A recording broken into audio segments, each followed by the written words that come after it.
All right, since we've exhausted our resources, we figured we'd tap into other resources. Chandler Rome, beat writer for the Astros through the Athletic, does a phenomenal job, and he kind of has an inside look. So we're going to talk to him about what he thinks about Bregman, what he thinks about the new ballpark name, and what options are out there that he feels are realistic and the temperature of the club going forward.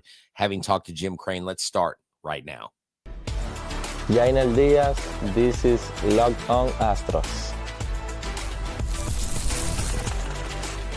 Hello and welcome to Locked On Astros, your daily Astros podcast. Here are your hosts, Eric the Man Huysman and Brett H-Town Wheelhouse Chancey. We are Locked On Houston Astros, and we hope that you join us for a daily Locked On Astros podcast. My name is Eric Huysman. You can find me on X at Eric Talk Stros. Find the show at Locked On Astros, your team every day. Brett, where can I find you at? They can find me at H-Town Wheelhouse on X, Instagram, and TikTok, at Stros411 on X and on Facebook, and at Back to the Bullpen on X, on Instagram, on iHeartRadio, and YouTube. And you know what? I'm always positive, always Stros. I'm positive that I love whenever Chandler Rome drops in. Chandler, tell everybody where they can find you and where they can get your amazing articles.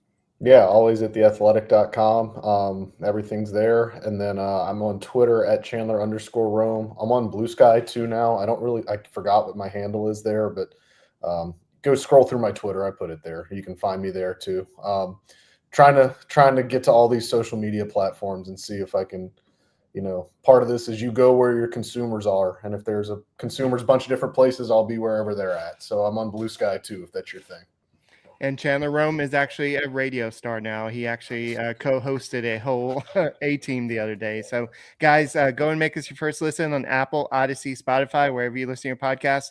Go and check us out. Today's episode is brought to you by FanDuel. You can start the season with a big return on FanDuel. New customers can place a $5 bet and get started with $150 in bonus bets if your first $5 bet wins.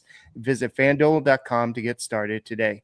Chandler, I don't know if you're a betting guy. I know I heard your takes on Alex Bregman on A-Team, but at this time, we all knew that he was going to turn down the qualifying offer. But what are your thoughts about Alex Bregman coming back, especially after what we read about Ken Rosenthal saying that I think it was Ken Rosenthal that said that that Scott Boras is looking for an 11-year deal, possibly what Manny Machado got. Has that changed your thoughts at all about Bregman being, I think you said it that day, about 40% chance? No, not really. And I think it's important to kind of parse what Ken wrote in that column. He didn't write that they're trying to get an 11-year deal and they're not taking anything else. Right. The thing about Scott Boras is Scott Boras likes to exceed already set AAV records, year records, total number records for positions. And Manny Machado had the biggest contract for a third baseman, that 11-year, $350 million. That does not mean Alex Bregman's going to get 11 years, $350 million. But if you're a good negotiator, and Scott Boras is a good negotiator, you're not going to go in and give them your kind of middle offer first. You go in shooting for the moon, and maybe you fall somewhere amid the stars, the clouds. I don't know, but let's put that to bed first. Like this is not a situation where he's going to hold out for an 11-year deal, and if he doesn't get it, just not play like that. I think Ken was just trying to point out that Bregman. There's a lot of comparisons you can make to Machado. That the OPS numbers, the age, everything like that. There's some similarities and some parallels you can draw, but it certainly doesn't mean that he's going to get 11 years. As far as where the Astros stand with him, everyone that follows the team, all the fans are obviously conditioned to guys leaving, right? Like Cole, Springer, Correa, everybody. Like everybody's left. In those instances, those three specifically, I don't think the Astros were ever serious. I don't think they ever really seriously tried to retain those three guys. I think this one, they're actually more serious than the other three. That doesn't mean it's going to get done. I think they're going to stick to how disciplined they are. They're going to stick to maybe some of their precedents on contract length, not wanting to tie themselves down in these big, long contracts. But I think what Bregman's going to end up getting, I think, is maybe more amenable to the Astros and Jim Crane than what Correa, Springer at the time, or Cole got. I think you can get your mind around the Astros and Jim Crane doing something in the ballpark of what Alex Bregman's going to end up getting. Now, that doesn't mean he's going to come back. I just think that the Astros, this is a more serious pursuit than we've seen in the past. I still probably wouldn't put money on Bregman coming back. Just in general, when you have one team against 29 other teams, like, you generally take the field.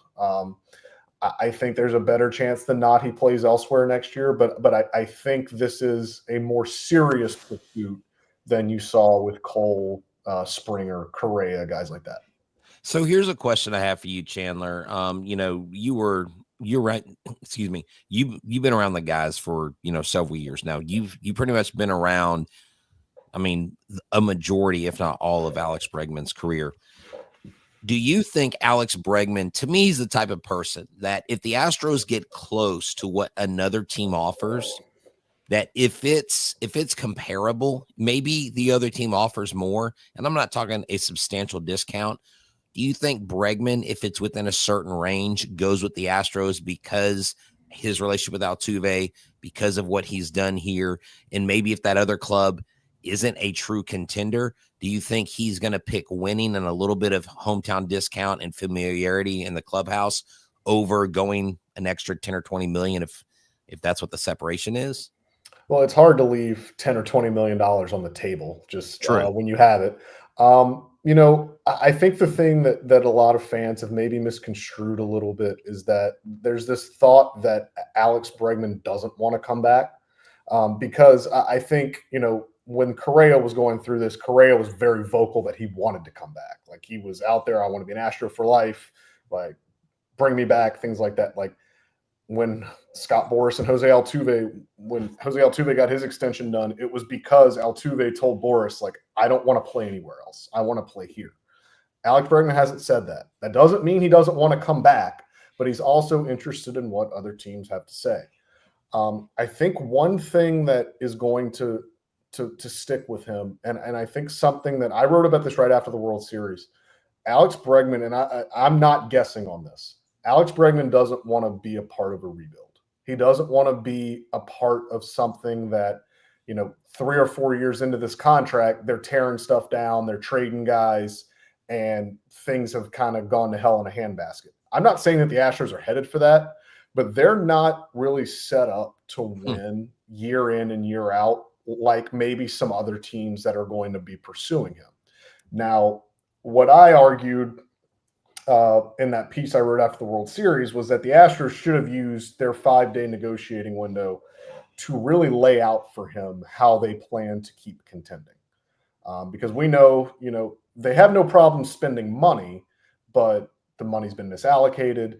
They don't go out in free agency a ton. They've kept this window open with trades and extensions. They have nothing more to trade. They have a terrible farm system. They have nothing else coming in the pipeline that you can see that would create this next core. So I think for Bregman to come back, I think if the money's all equal, I think he'd have to have a conversation and say, hey, you need to guarantee me that. And look, nothing's guaranteed in baseball. Right. You can have the best laid plans and injuries happen. Whatever. Like, things happen and you never know what can happen. But they're going to have to lay out for him, like, we're going to do this. We're going to do this. We're going to draft this way. We're thinking of this guy. We're going to spend here. Because that is something that I think he values. He values winning a lot more, in my opinion, and things he's told me on the record. He values winning maybe a little bit more than money and things like that. And look, he wants money. Who doesn't want money when they get to free agency? So, and I think where the Astros are, I don't want to say at a disadvantage, but you look at these teams that are going to be in on Bregman. You look at both New York teams. You look at, maybe the Dodgers. There are teams that are going to be in on Bregman that are it's easier to envision how they're going to win every year than the Astros. It's easier to envision on that. So I think, quite frankly, the Astros may have to, pony up and meet, if a team is like, I'm going to give you this, like the Astros may have to meet that, exceed it a little bit. And, I think the winning really does matter to him more than, hey, like I'll take a discount or something like that, or the money or the years or things like that. So I think that's probably first and foremost what they have to ensure him. Well, great answer. So, guys, we're going to go ahead and talk more about filling out the 40-man roster. We'll talk about who the Astros protected ahead of the Rule 5 draft next. Guys, thank you for making Locked On Astros podcast your first listen every day.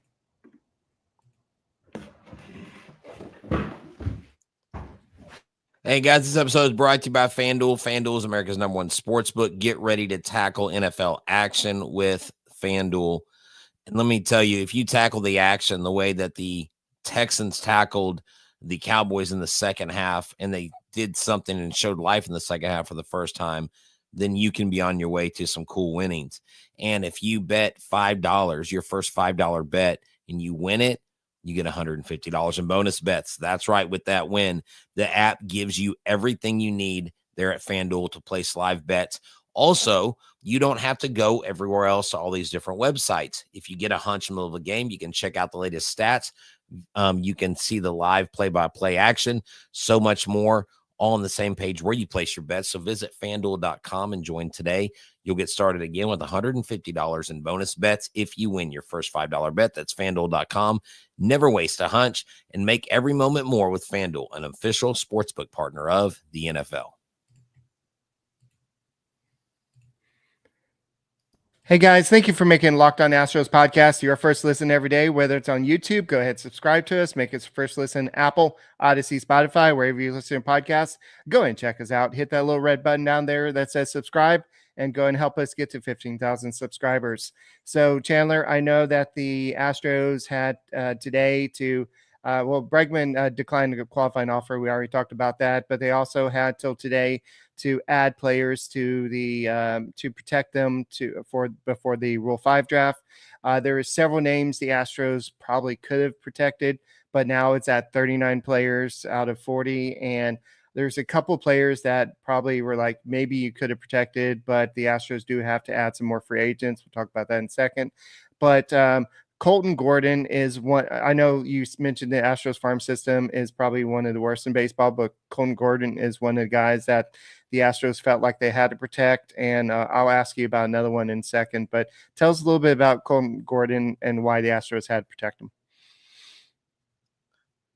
Last year, a league that's hard to throw in. The Pacific Coast League is obviously one of the most hitter-friendly leagues in all of affiliated baseball. And I mean, he had a sub-4 ERA, struck out 124 guys in 123 innings. It's not overpowering stuff. It's about 88 to 91. Really deceptive, can kind of, it's more deception than power with him, but he is left-handed, which this organization does not have a ton of left-handed pitching just in general. And you just kind of look at their starting pitching depth. They're going to need guys. I don't expect JP France to pitch for this team until mid to late season at the earliest. Obviously, they already Jose Urquidy was not going to pitch for this team. Obviously, he's already a free agent. I don't expect Christian Javier to pitch meaningful innings next year, and if he does, I think that would be a bonus for them. So they need just bodies. They need guys that they can turn to, and Colton Gordon's one of those guys too. He's an older guy. 25 years old.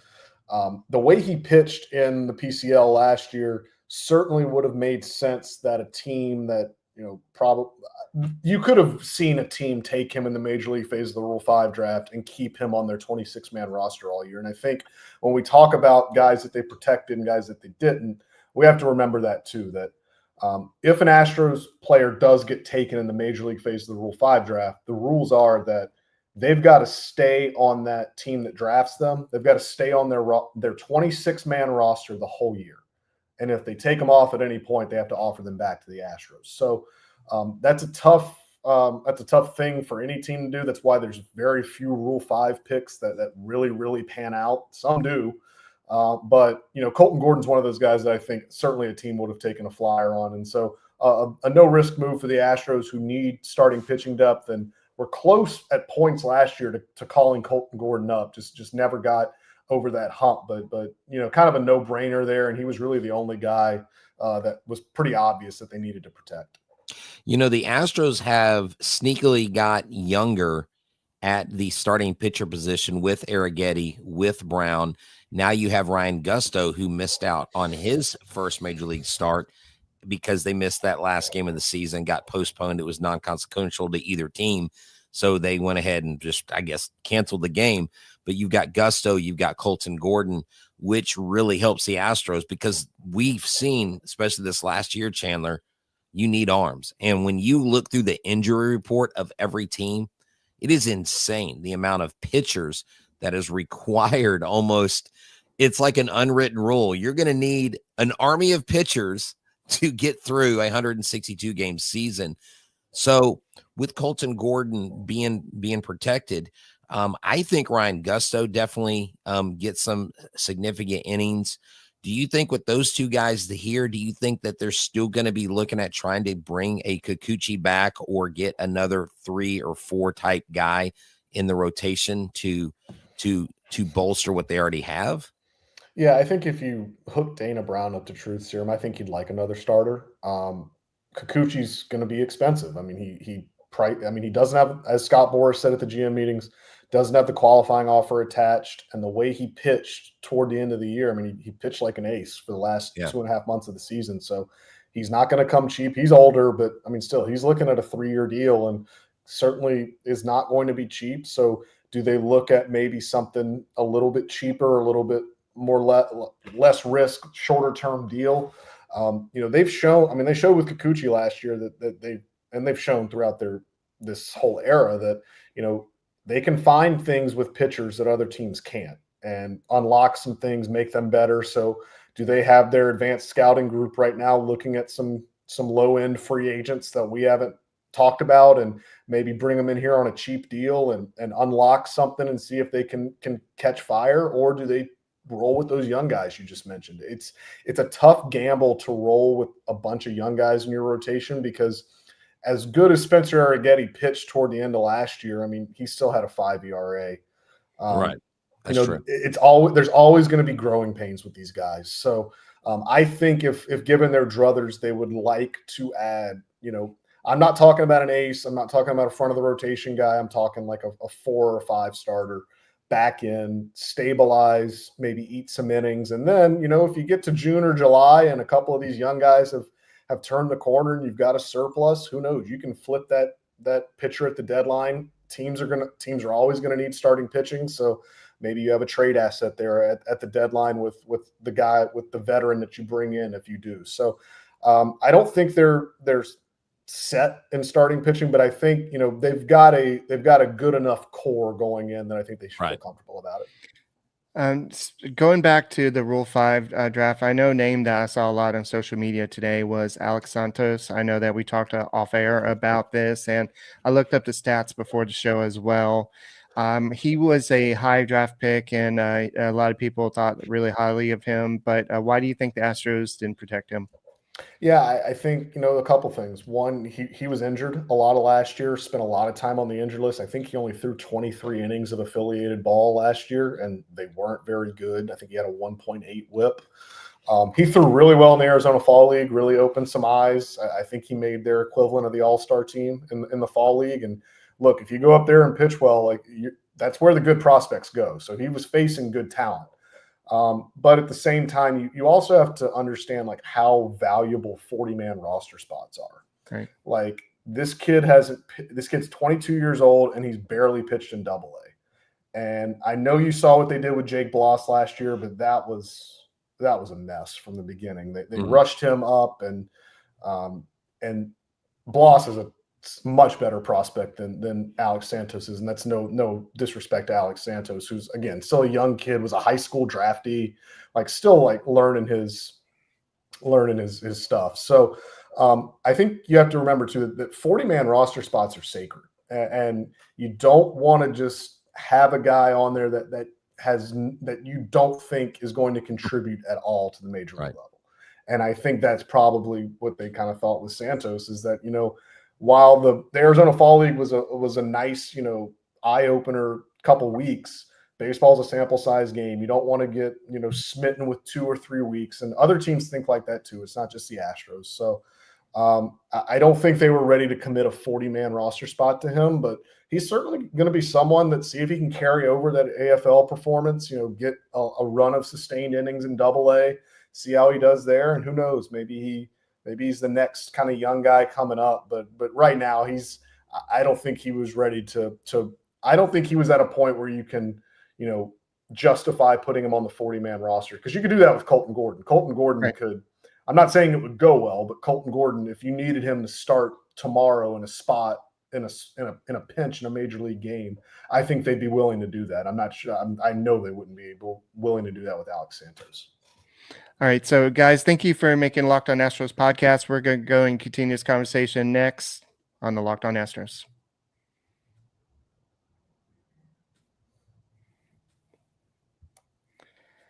Hey guys, thank you for making Locked On Astros podcast your first listen every day, whether it's on YouTube. Go ahead, subscribe to us. Make us first listen on Apple, Odyssey, Spotify, wherever you listen to podcasts. Go ahead and check us out. We're here with Chandler Rome from The Athletic. Thank you once again, Chandler, for joining the show. It's always a pleasure to have you on. We've been talking Rule 5. We've been talking about Alex Bregman, Kikuchi. So we're going to go and talk about I know that, Brett, the title of the show is The Way of Jim Crane. Talking about navigating the dead money that we have with Jose Abreu, of course, the Rafael Montero, where the Astros are going to go for here. Do you think that they're going to go over the luxury tax threshold? So these are some topics we're going to address right now. So I know there's a lot of unknowns right now. Do they bring back Justin Verlander? Are they going to bring back Bregman? Are they going to go? I know we saw a report that the Astros are possibly interested in Willy Adames if they don't bring back Bregman.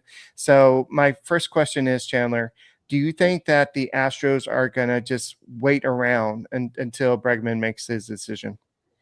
I mean, it's tough to do that. I think they're doing what they should be doing right now. They're exploring a lot of backup options. They're doing due diligence. And, this time of year, it's kind of funny. You hear this time of year, this team's interested in this guy. This team's interested in that guy. Well, like it wouldn't, Dana Brown wouldn't be doing his job if he didn't call all these agents and like monitor kind of, hey, what are you looking for? Kind of, we're in the market for this. Like, does that count as interest, or does that count as like you just called this agent on a random day to see what was up? So, I don't envision the Bregman situation dragging into spring training. I don't envision it dragging into January, to be quite honest with you. Like, I think once Juan Soto makes his decision, which could come in the next, couple weeks, maybe by the winter meetings, I think then, because a lot of the teams that are in on Soto make logical sense for Bregman too. So those teams are going to wait for what Juan Soto decides to do and then pivot. So,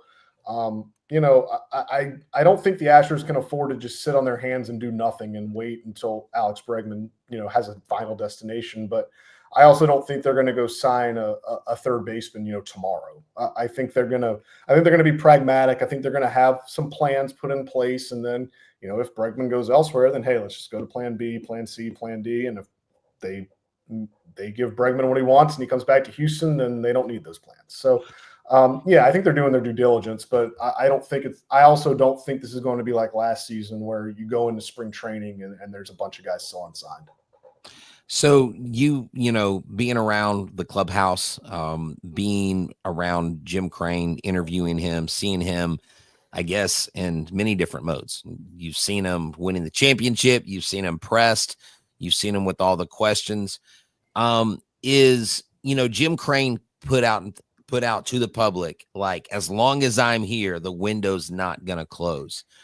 What is the temperature that you get, the mode that you get from Crane, or is he just a poker face guy where he puts on the smile face? Like, he is a politician enough when it comes to saying the right things, or are you sensing more urgency from Crane because of the situation they're in? Because, Chandler, they haven't been in this situation. And the reason why, I think, is because this Alex Bregman, and you can correct me if I'm wrong, if they lose him, they lose a major leader on and off the field. Well, I mean, you're not wrong. Yes, you're correct. But, they did lose Carlos Correa after 2021. True. He was a massive leader in there. They lost Martin Maldonado and Michael Brantley and Hector Neris after 2023. True. They were huge, influential in the clubhouse. Bregman's obviously very influential. So that's kind of one of those things where I think, it's not going to be easy, but they can certainly, replace that in a vacuum. As far as Crane goes, I don't know. Like, you're right. This is kind of uncharted territory for them. They just paid the luxury tax for the first time in his ownership tenure. So do they want to pay it again? Does he really have a choice, to be quite honest with you? Because even if they don't bring Bregman back, even if Bregman goes elsewhere, I have a tough time kind of sketching out how they're going to address all these needs in just $10 million. Because you look at all the outside approximations, and they're about $10 million away from that first competitive balance tax threshold. Even if Bregman goes elsewhere, I'm not sure how you're going to get another reliever, how you're going to get, if you want a left-handed hitting outfielder, if you want another third baseman, if you want another first baseman. I'm not saying they're going to go get all those things. They're going to have to rely on some young guys in some places. But if you want to get some of those things, like, that's going to cost money. So are they amenable to trading? I've reported, they have had pretty serious discussions about moving Ryan Presley. That's going to be easier said than done because of his no trade clause in the contract and kind of his overall kind of performance and how he's been. Do they consider entertaining Framber Valdez and Kyle Tucker in trade talks, especially when the one thing that this offseason really has shown, and kind of some of the comments that Dana Brown's made, that Jim Crane's made, is that, that they may be wary of Alex Bregman, of that, doing that sort of deal for Alex Bregman. They are not going to touch Kyle Tucker as far as the type of contract he wants, because I'm going to tell you right now, Kyle Tucker is going to, we talked about 11 years, 350 for Machado earlier in this broadcast. Like, Tucker's going to want something like that because of his age, of what he's been able to do, of kind of the tools he puts out there. I mean, he's going to enter free agency, I believe, at 28 years old. You look at some of the comps, I mean, he's going to want 9 or 10 years and about $300 million. Wow. And this is going to be a big contract that he's going to want. So I have a very difficult time envisioning that they'll even entertain that. So if that's the case, so does that then make it easier now, making that decision with Bregman, knowing that you're not going to do that with Tucker? I mean, maybe. I think the conversation, I love Jeff Passan. I think he does a great job for ESPN. I think he's very connected. I know Astros fans don't like him. He's really, really good at his job. He's one of the better national baseball writers out there. But, he wrote in his ESPN offseason preview that, somehow tied Tucker and Bregman together.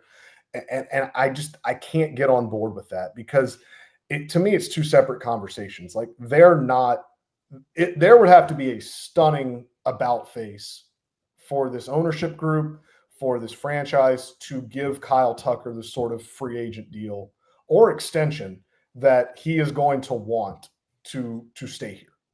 And I think that is true whether they re-sign Bregman or not. Like, I think the two conversations are totally different. So, I don't know if it makes it easier or not, but I do think they have to ask themselves, are we content with doing what we've always done and letting these guys play till the end of their team control, and then let them walk, and all we get is a comp pick off the qualifying offer? Again, if you put Kyle Tucker on the trade block, and I'm not saying that they are, I'm not saying that this is something that's going to happen, but if you entertain offers for Kyle Tucker, you would get a massive haul back. Well, someone mentioned here, I'm just going to break in here because Ali Saeed said that the Padres traded Juan Soto, got prospects back, and still made the playoffs. So, honestly, Chandler, his right field position, it's not like you can't find another right fielder. Now, I'm not saying you can find Kyle Tucker, but replacing a right fielder is probably a lot easier than replacing a Gold Glove third baseman, if you're asking me.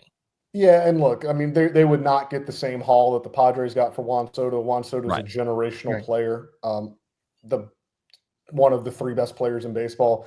They would get a sizable prospect haul for Kyle Tucker. It would not be like what the Padres got for Soto, but or what the Padres got for Soto. So, I think they have to consider that. When Dana Brown says nothing's off the table, I think this has to be something they at least talk about. And look, I'm not here saying that they're going to trade him.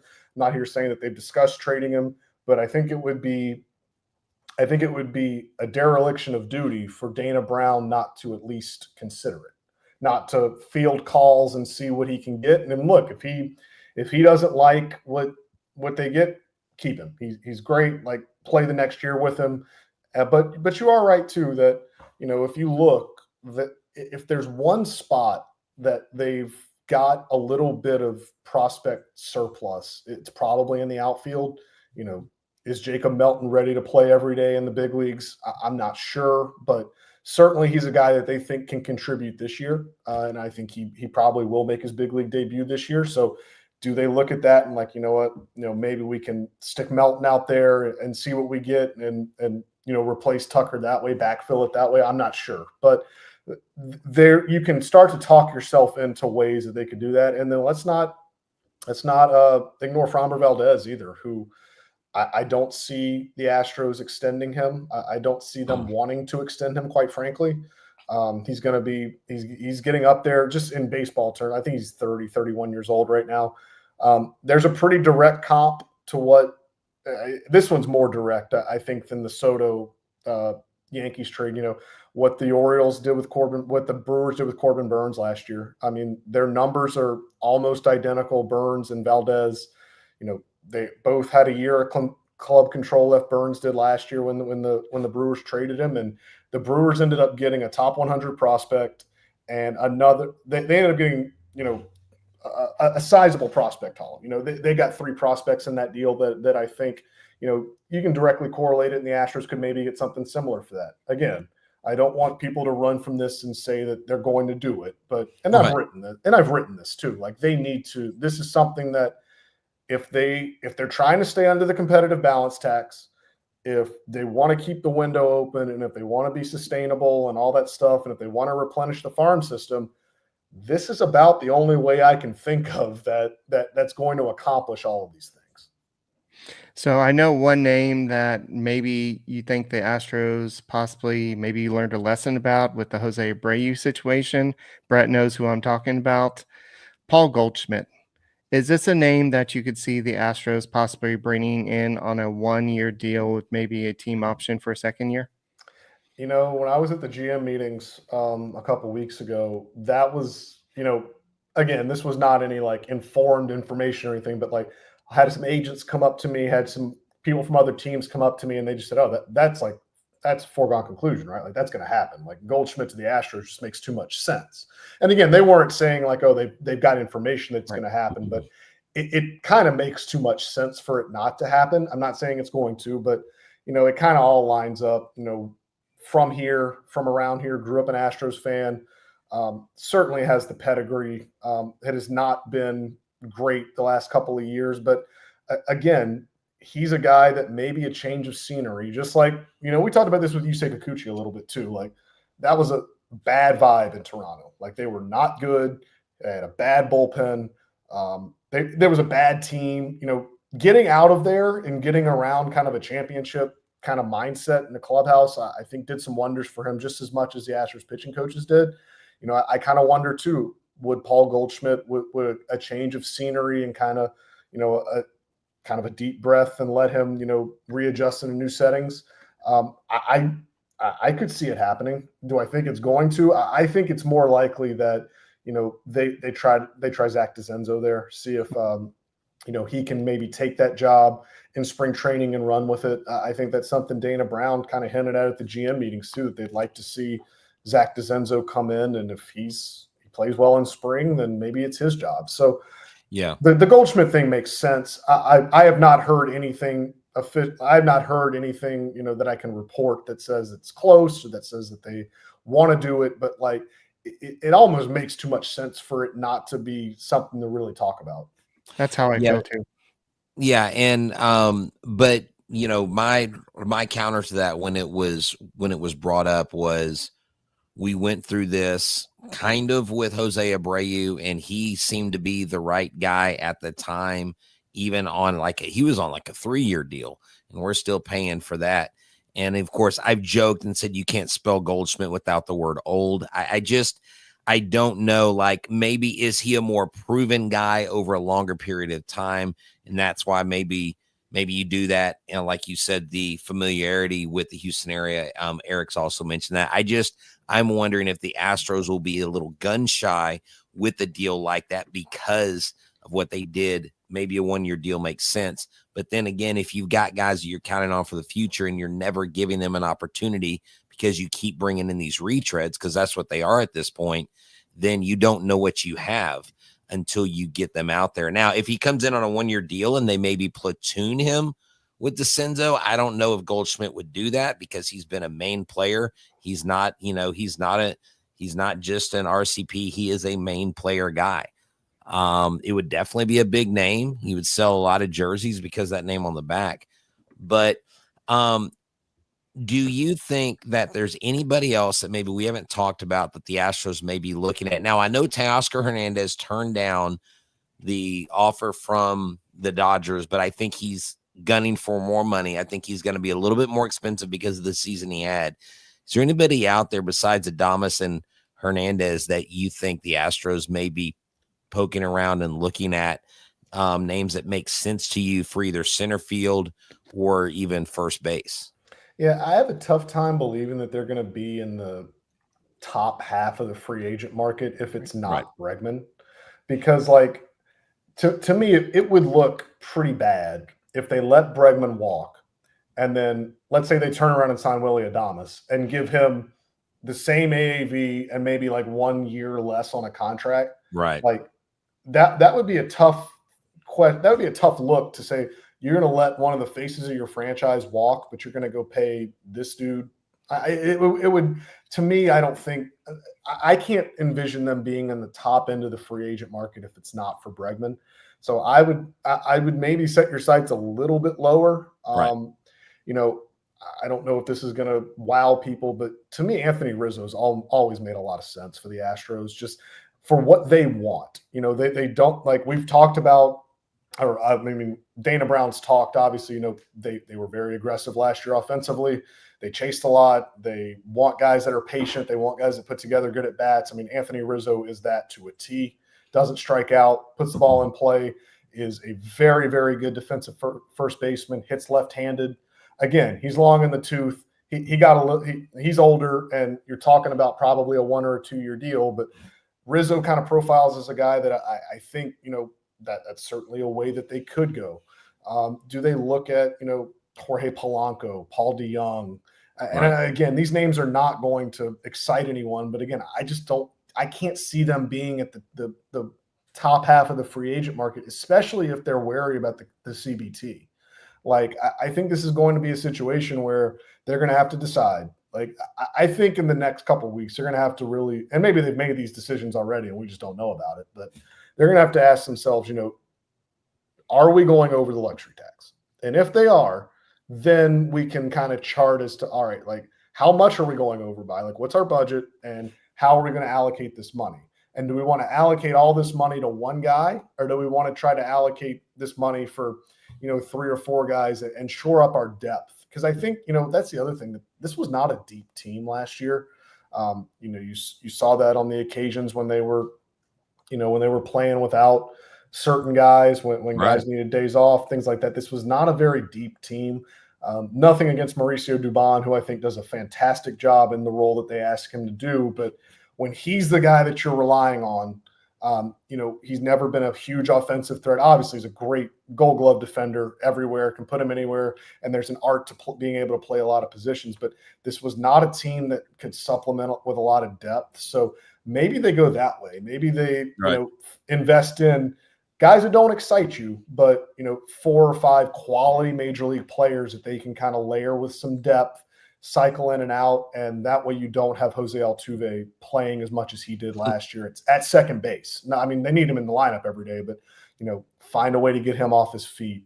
find a way, third base, who knows, but like find a way to get some of these guys off their feet and that way, because last year they just couldn't do that. They didn't have the bodies. They didn't have the wherewithal to do that. And so, I think, and look, I could be proven wrong. This team gave $95 million to Josh Hader last year. I don't think anyone last November was talking about the Astros going and giving $95 million to Josh Hader.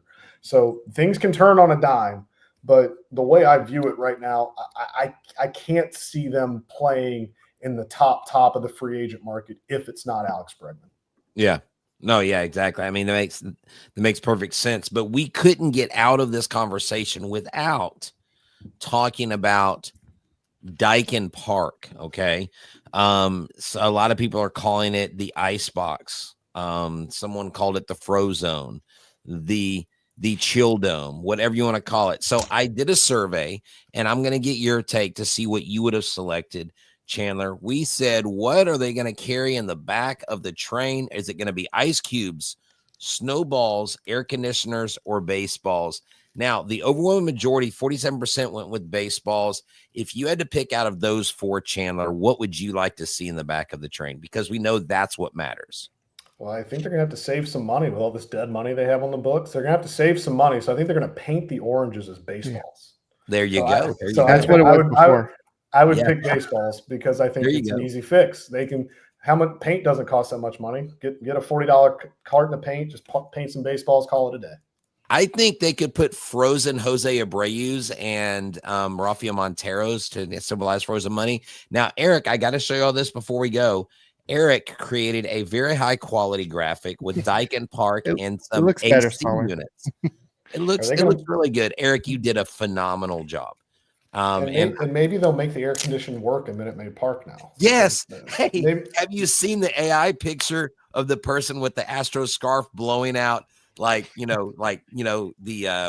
see the heat coming out. He's like in this frozen dome. It says Dyken Park. That's the thing. If it's still hot as you know what in there, people are going to be like, what's going on here? They need to seal off some of those gaps. But anyways, Chandler, thank you so much for joining us. Always a great conversation. We know you are a busy man in the off season. Actually, Chandler Rome never is off. He is on year round. The baseball players get a rest. Chandler Rome goes to work and we get information. So Chandler, thank you for sharing your thoughts with us. You're always welcome back to Locked On Astros, and everybody, thank y'all for listening. I know some of you had questions. We didn't get to them all, but we'll definitely have to have you come back maybe after something big happens, and going forward, we'd love to have you come on as much as your time and your schedule allows us. So Chandler, one more time, at The Athletic is where they can follow you, and it's at Chandler_Rome on X. And I think you're just Chandler Rome at Blue Sky, because I actually went over to Blue Sky too, because I didn't want someone to take my name. And I needed to spread the love. And I was like, hey, Chandler Rome's on there. So I believe it is just Chandler Rome. So y'all go check him out wherever he is. And you got any parting words, sir? Enjoy the off season. Don't get impatient with the lack of activity, because that happens every year. But I would encourage everyone, keep your antennas up that second week of December in Dallas when the winter meetings roll around, because a lot of people in baseball are expecting a lot of activity at the winter meetings. I can't promise that the Astros will be involved in it, but I think there's going to be a lot of activity at the winter meetings. All right. Thank you once again, Chandler, for coming on. Guys, thank you for making us your first listen. Apple, Odyssey, Spotify, wherever you listen to podcasts. Go and check us out. We'll be back tomorrow for another Locked On Astros podcast. Go Stros.